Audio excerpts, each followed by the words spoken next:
Hello everyone, आज हम शुरू करने वाले हैं हमारा पेपर नंबर 6 का यूनिट 2। हमारे पेपर नंबर 6 का नाम है टीचिंग अप्रोचेस एंड स्ट्रैटेजीज। उसमें हम फर्स्ट यूनिट हम पहले कर चुके हैं, आज हम सेकेंड यूनिट करने वाले हैं।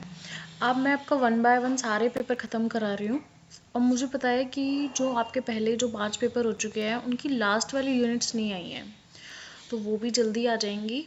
और फिर मैं आपको वन शॉट्स प्रोवाइड करूँगी हर चैप्टर के, जो भी आपके चैप्टर है। आपके एग्ज़ाम्स आई थिंक मई में शुरू हो जाएंगे, तो आप अच्छे से प्रिपेयर करो, उनको नोट्स बनाओ, पढ़ो। नोट्स आपको इसी फॉर्म में लिख के आना है जैसे मैं आपको प्रोवाइड कर रही हूँ, तभी आपको मार्क्स मिलेंगे। ठीक है, तो आज हम शुरू करने वाले हैं अपनी यूनिट 2। यूनिट 2 का नाम है individualised educational programme and teaching strategies. अब इसमें हम 2.1 पढ़ेंगे। 2.1 का नाम है concept, components of individualized educational program and individualized family support program। तो ये दो तरीके के प्रोग्राम होते हैं। अब हम उन दोनों के बारे में पढ़ेंगे। पहले हम इनका कंसेप्ट पढ़ेंगे, फिर हम इनके कंपोनेंट्स पढ़ेंगे। सबसे पहली बात आती है कि IEP, ये वर्ड बहुत कॉमन है फर्स्ट ईयर के बच्चों में, और सेकेंड ईयर तक आते आते आपको IEP बनाना भी आ जाएगा। अब IEP होता क्या है? IEP एक ऐसा डॉक्यूमेंटेशन वर्क होता है, मीन्स एक ऐसी प्लानिंग होती है for a disable student, means student with disability, जिसमें हम इसको इंश्योर करते हैं कि उसको एजुकेशन मिल रहा है, उसको फ्री एजुकेशन मिल रहा है, उसके एप्रोप्रिएट एजुकेशन मिल रहा है, उसको स्कूल इन्वायरमेंट अच्छा प्रोवाइड किया जा रहा है under the law of IDEA law. ये होता है, मीन्स ये एक प्रॉपर प्लानिंग होती है एक स्पेशल चाइल्ड के लिए। तो बेसिकली ये मतलब होता है। नेक्स्ट आता है कंपोनेंट्स। कंपोनेंट्स मीन्स हम IEP में क्या क्या लिखते हैं, क्या क्या कंटेंट उसके अंदर फिल होता है। हमको पता है बच्चे के बारे में होता है, एक प्लानिंग होती है उसकी एजुकेशन की। अब वो प्लानिंग कैसे होती है, मीन्स उसमें क्या क्या होता है। तो सबसे पहले उसमें प्रेजेंट लेवल ऑफ परफॉर्मेंस आता है, मीन्स बच्चे का करंट लेवल क्या है। नेक्स्ट आता है उसमें एनुअल गोल। एनुअल गोल मीन्स हम कुछ स्पेसिफिक गोल लेते हैं जो हमें बच्चों को कराना है। जैसे मुझे 1 साल में बच्चे को पेंसिल पकड़ना सिखाना है, तो ये मेरा एनुअल गोल है। ठीक है, फिर आती है स्पेशल एजुकेशन सर्विसेज, वो सर्विसेज जो उसको प्रोवाइड होनी चाहिए, अगर उसको थेरेपी की नीड है, ऐसे कोई भी डिटेल डिस्क्रिप्शन होना चाहिए जो जो सपोर्ट या सर्विसेज उसको प्रोवाइड की जा रही है। नेक्स्ट आता है रिलेटेड सर्विसेज, कुछ रिलेटेड सर्विसेज जैसे थेरेपी, स्पीच वगैरह जो मैंने आपको ऊपर बताया। Next accommodation and modification, means learning में जो एडजस्टमेंट, जो सपोर्ट उसको प्रोवाइड हो रहा है, उन सब के बारे में लिखा होना चाहिए। प्रोग्रेस मॉनिटरिंग, मतलब जो प्रोग्रेस है वो साथ साथ मॉनिटर होनी चाहिए, एक रिकॉर्ड बनता जाना चाहिए।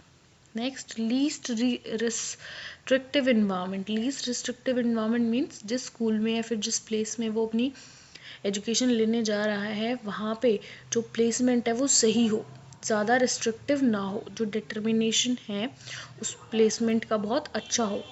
Next transition planning. Transition planning means उसके मतलब उसके फ्यूचर के गोल्स पे बहुत फोकस रखना चाहिए। जैसे जैसे बच्चा बड़ा होता जा रहा है, उसको उसकी एज के अकॉर्डिंग सारे गोल्स उसके पूरे होते जाने चाहिए। तो ये होता है IEP। IEP बच्चे की एजुकेशनल प्लानिंग होती है, ठीक है, जिसमें हम इंश्योर करते हैं कि वो फ्री एजुकेशन रिसीव कर रहा है और उसको appropriate education in restrictive environment मिल रही है under the law of IDEA law. इसके कंपोनेंट्स हैं present level of performance, annual goals, special education services, related services, accommodation modification, progress monitoring, least restrictive environment and transition planning. ये हमारा IEP का overview है। IEP बहुत बड़ी होती है, but it's just an overview. Next हमारे पास आता है इंडिविजुअलाइज्ड फैमिली सपोर्ट प्रोग्राम। ये किसके लिए होता है? ये फैमिली के लिए होता है। ऊपर बच्चे के लिए था IEP for the student and this IFSP is for the family.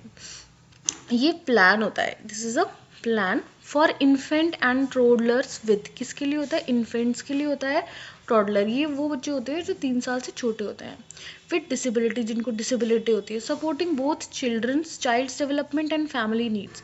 इसमें हम बच्चों को तो सपोर्ट करते ही करते हैं, लेकिन साथ में उनकी फैमिलीज़ को भी सपोर्ट करते हैं, उनकी नीड्स को देखते हैं थ्रू अर्ली इंटरवेंशन सर्विसेज। कैसे? अर्ली इंटरवेंशन सर्विसेज के बेसिस पे। अब इसके क्या क्या कंपोनेंट्स आते हैं, ये भी एक प्लान ही है, इसमें क्या क्या इंक्लूड होता है। सबसे पहले चाइल्ड्स प्रेजेंट डेवलपमेंट लेवल, सबसे पहले बच्चे के बारे में आती है इसमें। It describes all the abilities of child. Next होता है फैमिली नीड्स एंड स्ट्रेंथ, फिर आते हैं फैमिली की नीड्स, स्ट्रेंथ, उनको क्या क्या ज़रूरतें हैं, ठीक है। नेक्स्ट आता है मेजरेबल आउटकम्स, मीन्स जो चाइल्ड के गोल्स हैं। फिर आता है अर्ली इंटरवेंशन सर्विसेज, फिर हम उन सर्विसेज के बारे में लिखते हैं जो उसको चाहिए। नेक्स्ट नेचुरल एनवायरनमेंट, उसका होम कम्युनिटी का इन्वायरमेंट कैसा है उसके बारे में। Service coordinator means professional managing service, मतलब एक पर्सन प्रोवाइड किया जाता है एज अ कोऑर्डिनेटर जो उनको उनके सारे पाथ के बारे में बताता है, अर्ली इंटरवेंशन सर्विसेज के बारे में बताता है, फैसिलिटीज़ के बारे में बताता है। Next is transition planning, transition planning means उसका जो प्री स्कूल है या फिर अदर सर्विसेज है उन सब के बारे में प्रिपरेशन करना, that is transition planning.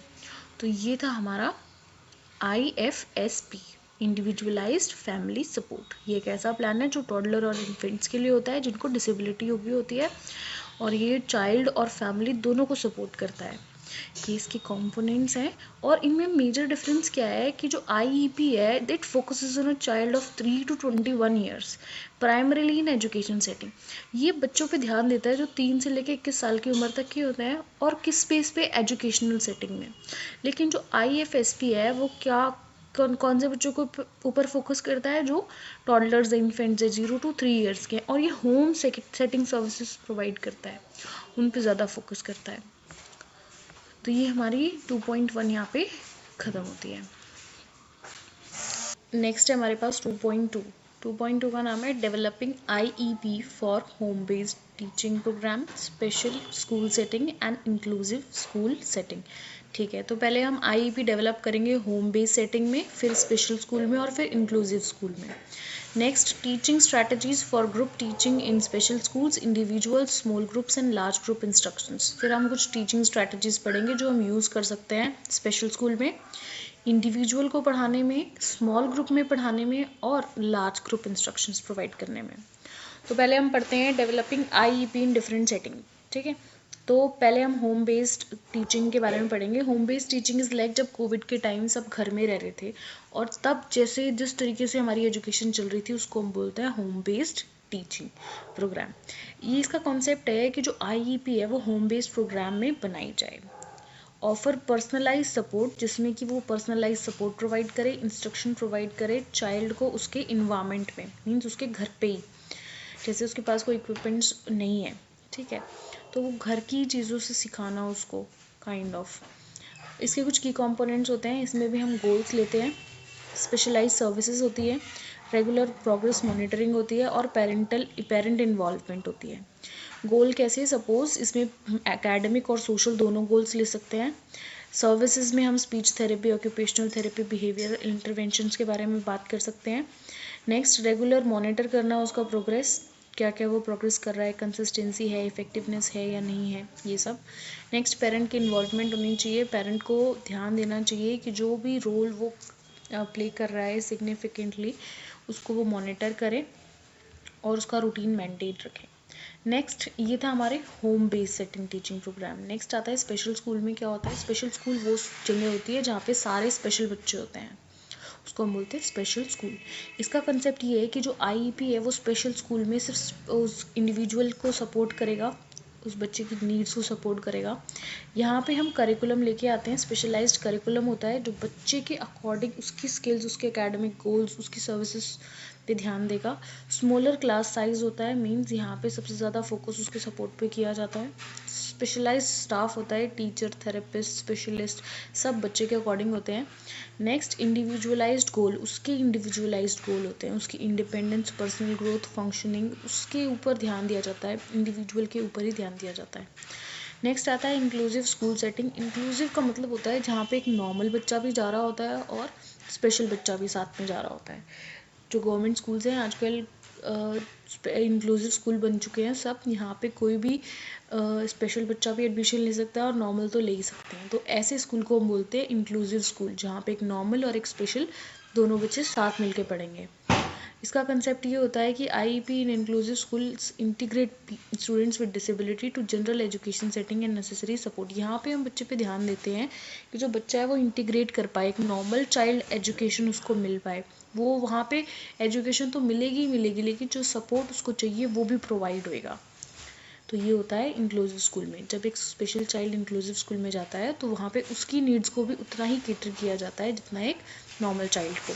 Education दोनों को सेम मिलेगी, लेकिन जो स्पेशल बच्चा होगा उससे उसके लिए थोड़ा मॉडिफिकेशन होंगे या फिर उसके लिए उसको सपोर्ट ज़्यादा प्रोवाइड किया जाएगा। ऐसे एम करता है, उन दोनों को इंटीग्रेट करने की कोशिश करता है। इसके की कंपोनेंट्स होते हैं, यहाँ पे कोलैबोरेशन होता है जनरल एजुकेशन टीचर का टू मॉडिफाई जनरल करिकुलम, क्योंकि स्पेशल बच्चा और एक नॉर्मल बच्चा है। नॉर्मल बच्चा उस करिकुलम को फॉलो कर लेगा, लेकिन स्पेशल बच्चे के कुछ नीड्स होती हैं, उसकी कुछ अलग इंडिविजुअलाइज नीड होगी, उनके अकॉर्डिंग हमको जो करिकुलम है उसको मॉडिफाई करना पड़ेगा। अकोमोडेशन एंड मॉडिफिकेशन, कुछ क्लासरूम में एडजस्टमेंट होनी चाहिए। नेक्स्ट आता है, अब इसमें अरेंजमेंट्स कर सकते हैं हम, असिस्टिव टेक्नोलॉजी का यूज़ कर सकते हैं, पीयर सपोर्ट का यूज़ कर सकते हैं। पीयर सपोर्ट मीन्स आप बच्चे को पढ़ा रहे हैं इंक्लूसिव में, तो उसके जो आसपास बच्चे हैं वो उसके साथ इन्वॉल्वमेंट करेंगे, ग्रुप एक्टिविटीज़ करेंगे, इंटरेक्शन बढ़ेगा, सोशली ज़्यादा अवेयर होएगा बच्चा। Next, focus on social and academic development, इससे उसकी जो सोशल डेवलपमेंट है वो भी होएगा और एकेडमिक डेवलपमेंट तो होगा ही होगा। नेक्स्ट हमारे पास कुछ स्ट्रैटेजीज हैं जब बच्चों को ग्रुप इंस्ट्रक्शंस देनी होती हैं स्पेशल स्कूल में। एक होता है इंडिविजुअलाइज्ड इंस्ट्रक्शन। इंडिविजुअलाइज्ड इंस्ट्रक्शन होता है जब हम किसी एक बच्चे को इंडिविजुअली इंस्ट्रक्शन दे रहे होते हैं। इसमें हम 1-on-1 टीचिंग करते हैं। 1-on-1 टीचिंग मीन्स एक बच्चा और एक टीचर है और वो दोनों आपस में टीचिंग लर्निंग प्रोसेस में इन्वॉल्व है। Next, use of visual aids. यहाँ पे हम विजुअल एड्स का यूज़ कर सकते हैं, चार्ट्स, इमेजेस, रिटन इंस्ट्रक्शंस का। फ्रीक्वेंट ब्रेक प्रोवाइड किए जाते हैं, जैसे कि बच्चा है वो ADHD है, वो हाइपर है थोड़ा, तो उसको ब्रेक प्रोवाइड करो, ठीक है। या वो जल्दी थक जाता है तो उसको ब्रेक प्रोवाइड करना, अदरवाइज वो फ्रस्ट्रेट हो जाएगा, ध्यान नहीं देगा। नेक्स्ट, अगर आप स्मॉल ग्रुप को पढ़ा रहे हो तो पीयर इंटरेक्शन होना चाहिए। मीन्स जो भी आप टॉपिक पढ़ा रहे हो उसमें बच्चों को इंटरेक्ट करने का मौका दो। टारगेट टीचिंग, ठीक है, ग्रुप को एक टॉपिक दो, एक लेवल, एक नीड के, मतलब जो सारे बच्चे होने चाहिए उनकी नीड्स एक होनी चाहिए, उनका लेवल एक होना चाहिए, ठीक है। Next, collaboration. कोलैबोरेशन में आप कोऑपरेटिव लर्निंग को सपोर्ट करेंगे, क्लियर सिंपल इंस्ट्रक्शंस प्रोवाइड करेंगे। नेक्स्ट, अगर आप लार्ज ग्रुप में इंस्ट्रक्शन प्रोवाइड कर रहे हो तो आप उसको स्ट्रक्चर्ड इन्वायरमेंट होना चाहिए। मीन्स जो लार्ज ग्रुप है वो सब सुने आपकी बात, एक स्ट्रक्चर्ड वे में आपको इंस्ट्रक्शन प्रोवाइड करनी है।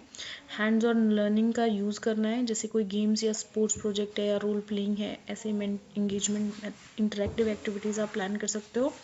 क्लियर गाइडेंस होनी चाहिए, clear expectations and routines to help manage behavior to ensure everyone stay on the track। बिल्कुल परफेक्ट गाइडलाइंस प्रोवाइड होनी चाहिए ताकि जो बच्चा कर रहा है वो बिल्कुल अच्छे से करे, अपने ट्रैक पे रहे, किसी और को तंग ना करे, उस अपने बिहेवियर को अपने आप मैनेज करे। Next, visual and auditory supports, कुछ क्यूज़ दे सकते हैं, कुछ इन्फोर्समेंट प्रोवाइड कर सकते हैं। नेक्स्ट, जनरल प्रिंसिपल्स हैं जो कि ऑल सब सेटिंग में हम यूज़ कर सकते हैं। Differentiation. Differentiation means tailor teaching methods the content diverse need of students. Student के अकॉर्डिंग डाइवर्स टीचिंग मेथड्स का यूज़ कर सकते हैं। पॉजिटिव एनफोर्समेंट दे सकते हैं ताकि उनकी जो प्रोग्रेस है वो इनकरेज हो पाए, पॉजिटिव बिहेवियर आ पाए। कोलैबोरेटिव अप्रोच यूज़ कर सकते हैं, फैमिली को इन्वॉल्व कर सकते हैं, एजुकेटर को इन्वॉल्व कर सकते हैं, स्पेशलिस्ट को इन्वॉल्व कर सकते हैं। अडेप्टेबिलिटी, फ्लेक्सिबिलिटी रखना है, अगर एक स्ट्रैटेजी काम नहीं कर रही है तो दूसरी लगा लो। ये सारी स्ट्रैटेजीज़ हैं जो बच्चों को इफ़ेक्टिव टीचिंग और मीनिंगफुली और सपोर्टिव टीचिंग में हेल्प करती है, जिससे बच्चा ग्रोथ करता है, उसकी सारी डेवलपमेंट होती है उसके एजुकेशनल इन्वायरमेंट में। तो ये हमारी 2.2 भी ख़त्म होती है। नेक्स्ट हमारे पास आती है 2.3। 2.3 का नाम है क्लासरूम मैनेजमेंट। इसमें हम team teaching, shadow teaching, peer tutoring and cooperative learning, use of positive behavioural intervention strategies के बारे में पढ़ेंगे। सबसे पहले तो हम टीम टीचिंग की बात करते हैं, स्ट्रैटेजीज़ की बात करते हैं। टीम टीचिंग का मतलब होता है, आपको नाम से पता चल रहा है टीम, टीम यानी कि यहाँ पे 2 से ज़्यादा लोग काम करने वाले हैं। तो यहाँ इसमें क्या होता है कि कंसेप्ट क्या है, when 2 or more teachers work together in a same classroom to teach the same group of students. यहाँ पे 2 या 2 से ज़्यादा टीचर्स आते हैं, एक ही ग्रुप को सिखाते हैं, सेम बच्चों को सिखाते हैं, ठीक है। इसके बेनिफिट्स क्या हैं, यहाँ पे बच्चों को एक्सपर्ट्स मिलते हैं, ठीक है। यहाँ पे बच्चे को डिफरेंशिएट इंस्ट्रक्शंस प्रोवाइड होती है और उनका जो अटेंशन है वो भी इंक्रीज होता है। आप इतने सारे टीचर्स चीज़ें समझाएंगे तो वो ज़्यादा अटेंशन गेन करेंगे। नेक्स्ट की अप्रोच होती है कि यहाँ पे जो टीचर्स है वो कोलेबोरेटिव प्ले करते हैं लेसन प्लानिंग में, टीचिंग में और क्लासरूम मैनेजमेंट में। नेक्स्ट आता है हमारे पास शेडो टीचिंग। शेडो टीचिंग क्या होता है? इसका कंसेप्ट है कि जो एजुकेटर है या फिर जो टीचिंग असिस्टेंट है वो वन ऑन वन वर्क करता है। जैसे बच्चे ने एक कंसेप्ट स्कूल में सीखा, फिर वही कंसेप्ट वो उसे एज अ शेडो टीचर कराता है, उसको दोबारा से वही वन ऑन वन कराता है उसकी स्पेशल नीड्स के अकॉर्डिंग, तो उसको हम बोलते हैं शेडो टीचिंग। इसके बेनिफिट्स क्या है? यहाँ पे बच्चों को पर्सनलाइज सपोर्ट मिल जाता है, गाइडेंस मिल जाती है और बच्चा इंगेज रहता है अपने क्लासरूम वर्क में। की अप्रोच इसकी ये है कि जो शेडो टीचर है वो डायरेक्ट सपोर्ट प्रोवाइड करता है बच्चे को without disrupting the rest of the class. Means वो सिर्फ उसी बच्चे के साथ वर्क करेगा, स्पेशल चाइल्ड के साथ। शेडो टीचिंग स्पेशल चाइल्ड के साथ ही होती है। Next peer tutoring. Peer tutoring क्या होता है? बच्चों को ग्रुप में पढ़ाना, peer kind of tuition type. तो इसका कंसेप्ट होता है कि student work together in pairs, one student helps others with learning. यहाँ पे क्या होता है? पीयर ट्यूटरिंग में बच्चे खुद से ही सिखाते हैं। मीन्स वो खुद ही दूसरों को सिखा रहे होते हैं। जैसे एक बच्चे को सब कुछ आता है तो वो अपने पीयर को सिखा रहा है, काइंड ऑफ। एक जो सिखा रहा है दैट इज़ ट्यूटर और जिनको वो सिखा रहा है दैट इज़ ट्यूटी। इसका क्या है बेनिफिट है? इससे सोशल इंटरेक्शन बढ़ता है, कॉन्फिडेंस बिल्ड होता है, इन्फोर्समेंट लर्निंग होती है, बच्चे को और ज़्यादा एक्सप्रेस करने का मौका मिलता है। तो यहाँ पे बच्चे को पेयर बेस्ड स्ट्रेंथ प्रोवाइड होती है, उसकी नीड्स के अकॉर्डिंग इनकरेज होता है कोलेबोरेटिव प्ले और प्रॉब्लम सॉल्विंग। नेक्स्ट आता है हमारे पास कोऑपरेटिव प्ले। कोऑपरेटिव प्ले किसके साथ होता है? जब बच्चे स्मॉल स्मॉल ग्रुप्स में काम कर रहे होते हैं, जिनके कॉमन गोल्स होते हैं, वो अपनी रिस्पॉन्सिबिलिटी शेयर करते हैं। इसका बेनिफिट क्या है? यहाँ पे टीम वर्क फोस्टर होता है, कम्युनिकेशन अच्छा होता है, थिंकिंग स्किल्स डेवलप हो रही होती है। कि अप्रोच यही है कि पार्टिसिपेशन होता है बच्चों में, सब कंट्रीब्यूट करते हैं, काइंड ऑफ सोशली अवेयर रहते हैं। नेक्स्ट आता है PBIS। इसकी फुल फॉर्म पूछी जाती है। PBIS होता है पॉजिटिव बिहेवियर इंटरवेंशन स्ट्रैटेजीज। ये बिहेवियर से रिलेटेड होता है, इसमें भी हम कुछ स्ट्रैटेजीज के बारे में पढ़ेंगे। इसका कंसेप्ट क्या है? इसका कंसेप्ट ये है कि PBIS is a proactive approach that emphasizes teachers to and reinforcing positive behavior rather than focusing on punishment and negative behaviors। यहाँ पे हमें ये टीचिंग पे फोकस करता है कि बच्चे को हमेशा पॉजिटिव रिइंफोर्समेंट दिया जाए, ना कि नेगेटिव। पनिशमेंट को यहाँ पे बिल्कुल अलाउ नहीं किया जाता है, उसको पनिशमेंट पे बिल्कुल फोकस नहीं किया जाता है फॉर अ नेगेटिव बिहेवियर।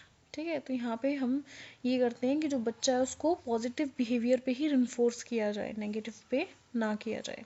इसका बेनिफिट ये है कि ये पॉजिटिव बिहेवियर को इनकरेज करता है, इम्प्रूव करता है स्कूल का क्लाइमेट और डिसिप्लिन इश्यूज को रिड्यूस करता है। क्योंकि कुछ की स्ट्रैटेजीज होती हैं। सबसे पहले की clear expectations. Clear expectations means जो टीचर आप सिखा रहे हो या फिर जिस भी सेटिंग में आप सिखा रहे हो, टीचिंग लर्निंग प्रोसेस चल रहा है, वहाँ पे जो बिहेवियर है वो मेंटेन होना चाहिए।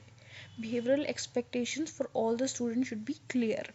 नेक्स्ट पॉजिटिव रिइंफोर्समेंट का ध्यान देना है, आपने रिकॉग्नाइज रिवॉर्ड करना है with positive reinforcement only to encourage the repetition.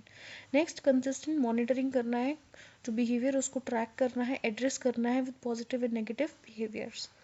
Next tried tiered support. Tiered support क्या होता है? Offering different level of interventions depending on the severity of behaviour issues. यहाँ पे क्या होता है कि बच्चे को इंटरवेंशंस जो प्रोवाइड करें हम डिफरेंट डिफरेंट लेवल पे, किसी को ज़्यादा बिहेवियर सपोर्ट चाहिए, किसी को कम बिहेवियर सपोर्ट चाहिए, तो सीवियरिटी पे डिपेंड करता है। यहाँ पे कुछ यूनिवर्सल स्ट्रैटेजीज लगा सकते हैं, कुछ टारगेटेड स्ट्रैटेजीज लगा सकते हैं, काइंड ऑफ। नेक्स्ट ये कुछ स्ट्रैटेजीज थी जो हम inclusive, positive and productive classroom में यूज़ कर सकते हैं for all the students. Next हमारी यूनिट है 2.4। 2.4 का नाम है teaching strategies for individual with high support needs. अब हम उन बच्चों के लिए स्ट्रैटेजीज लगाएंगे जिनको हाई सपोर्ट की नीड है। हाई सपोर्ट की नीड होने का मतलब है कि उनकी जो डिसेबिलिटी है वो बहुत सीवियर है, प्रोफाउंड है। तो उनके लिए हम क्या क्या टीचिंग स्ट्रैटेजीज यूज़ कर सकते हैं? सबसे पहले आता है individualised instructions. Individualised instruction means उनको इंडिविजुअलाइज्डली इंस्ट्रक्शंस प्रोवाइड की जाएँ, one on one instruction provide की जाए। कंसेप्ट होता है कि उनके जो लेसन प्लान्स है, जो एक्टिविटीज़ है, वो उनकी नीड्स के अकॉर्डिंग, उनकी यूनिक एबिलिटीज़, स्ट्रेंथ और चैलेंजेस के अकॉर्डिंग ही बिल्ड करने हैं। अप्रोच क्या होती है, यहाँ पे one on one support provide किया जाता है। यहाँ पे टास्क को सिंपलर स्मॉलर स्टेप्स में ब्रेक किया जाता है और जो अचीवेबल गोल्स हैं, जो बच्चा कर सकता है, उन्हीं पे फोकस किया जाता है। तो ये आता है हमारा इंडिविजुअलाइज्ड इंस्ट्रक्शंस में। नेक्स्ट आता है यूज़ ऑफ विजुअल सपोर्ट्स। यहाँ पे बच्चों के साथ हम विजुअल सपोर्ट का ज़्यादा यूज़ करते हैं, जैसे उसको पिक्चर्स दिखाना, चार्ट दिखाना, सिम्बल्स दिखाना, ताकि उसकी जो अंडरस्टैंडिंग है वो बहुत ज़्यादा इन्हेंस हो सके। यहाँ पे हम विजुअल शेड्यूल का यूज़ करते हैं, लेबल्स का यूज़ करते हैं, क्यू का यूज़ करते हैं, and student follow the routine and instructions, ताकि जो बच्चा है वो अपने रूटीन को और इंस्ट्रक्शंस को अच्छे से फॉलो कर सके। नेक्स्ट आता है हमारे पास hands on learning. Hands on learning में हम बच्चे को सेंसरी एक्टिविटीज़ कराते हैं या फिर उसको एक्टिव लर्निंग के लिए प्रमोट करते हैं। यहाँ पे हम उसके साथ टेक्टाइल ऑब्जेक्ट्स का यूज़ कर सकते हैं, इंटरैक्टिव टास्क का यूज़ कर सकते हैं, जो बच्चा करके सीखे काइंड ऑफ, जहाँ पे वो सबसे ज़्यादा एक्टिव हो। Next is repetition and consistency. Repeating the task in routines helps the students to build familiar and mastery. अगर हम एक टास्क को बार बार कराएंगे तो उसको वो टास्क और अच्छे से आ जाएगा, वो फ्लुएंसी मेंटेन करेगा। ठीक है, तो नेक्स्ट इसको जनरलाइज हो तो वो उस सब्जेक्ट में मास्टरी भी कर सकता है। इन्फोर्समेंट देते जाएंगे, कंसिस्टेंट रहेंगे, प्रैक्टिस होगा और रेगुलर फीडबैक भी प्रोवाइड होगा। नेक्स्ट सिंप्लीफाइड इंस्ट्रक्शन प्रोवाइड करेंगे, giving clear and concise simple directions. उसको ज़्यादा कॉम्प्लेक्स डायरेक्शन नहीं देनी है, एक टास्क को आप छोटे छोटे फ्रेगमेंट्स में ब्रेक डाउन करके दो, मैनेजेबल स्टेप्स दो, शॉर्ट यूज छोटे छोटे सेंटेंसेस का यूज़ करो, उसको समझ आएगा। नेक्स्ट इज टेक्नोलॉजी का यूज़ करना, असिस्टिव टेक्नोलॉजी का यूज़ करना, डिवाइसेस का यूज़ करना, सॉफ्टवेयर का यूज़ करना for their communication, learning and mobility. इन सब का भी यूज़ हम कर सकते हैं। जैसे हमारे पास ऑडियो डिवाइसेस हैं, ठीक है, ऑडियो वीडियो का यूज़ करना, एएसी का यूज़ करना, तो ये सारे devices. Next is positive behaviour support. Positive behaviour support में हम फोकस करते हैं बच्चे के पॉजिटिव बिहेवियर पे, उनको स्ट्रक्चर्ड सपोर्ट प्रोवाइड करते हैं। इसमें यही अप्रोच है कि यहाँ पे हम रेनफोर्समेंट का यूज़ करते हैं, विजुअल क्यूज़ देते हैं, क्लियर एक्सपेक्टेशंस रखते हैं to guide the behaviour and prevention frustrations. Next आता है collaborative team teaching. Collaborative team teaching में हम कोलैबोरेट करते हैं किसके साथ, स्पेशल एजुकेटर के साथ, फैमिली मेम्बर के साथ, स्पेशलिस्ट के साथ, प्रोफेशनल्स के साथ, ताकि हम बच्चे को अच्छे से प्लानिंग कर सकें और उसको सपोर्ट प्रोवाइड कर सकें। नेक्स्ट अप्रोच क्या होती है यहाँ पे हम रेगुलर कम्युनिकेशन रखते हैं टीम से, स्ट्रैटेजीज बनाने में, और कॉम्प्रिहेंसिव सपोर्ट रखते हैं विद द स्टूडेंट।